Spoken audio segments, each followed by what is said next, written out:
Good evening, everyone, and welcome to the final in our series of the Mastering Italian Certification Series. I'm honored that you all were able to share this class with me and that you took all 12 of the series.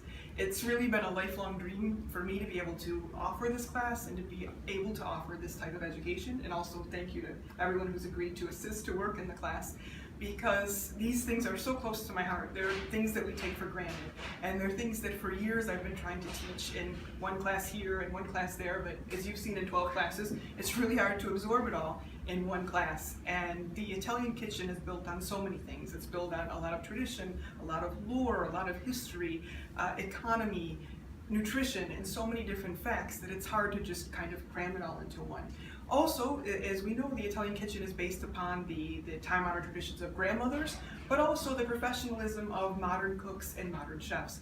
So you would have to go to a cooking school, you'd have to have an Italian grandmother, you'd have to spend a lot of time in Italy and really take this very, very seriously in order to get the kind of information that we've been talking about in the last 12 weeks. And there are a lot of professional cooks who have studied Italian technique and know about Italian ingredients, but don't necessarily know how to put them together. And I've gone to many restaurants where I get served soup as a first course and then pasta as a second course, and all kinds of weird things that didn't go, pastas that didn't match with sauces and things like that, cappuccino after lunch or after dinner, and all of those big faux pas in the Italian kitchen. And we joke about them, but they're actually very important, because when you pay attention to all of those little hints and all of those guidelines and cultural trends, it helps you to be able to put together a better meal. And it is because of the attention to details like this that Italian cuisine has become so popular in the world, and also because of the different nutritional aspects that we talk about in class, that the Italians were rated the healthiest people in Europe. And so that's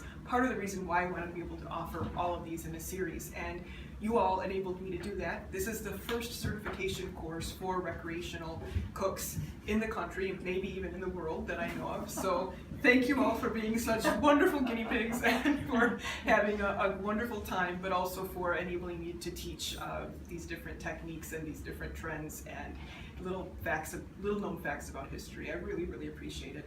And I'd like to introduce you to a wonderful friend of mine who was very kind enough to join us today. This is Catherine Flumiani, and she is with us here from the Italian Embassy today. She's the first counselor. She's very busy, and she's agreed to spend our final evening with us. So thank you so much for coming, Catherine. Thank you, Amy. I'm never busy when it is to enjoy your teaching Italian cuisine, and I have been experiencing one of Amy's explanation, and she showed us one time the 7 fishes evening.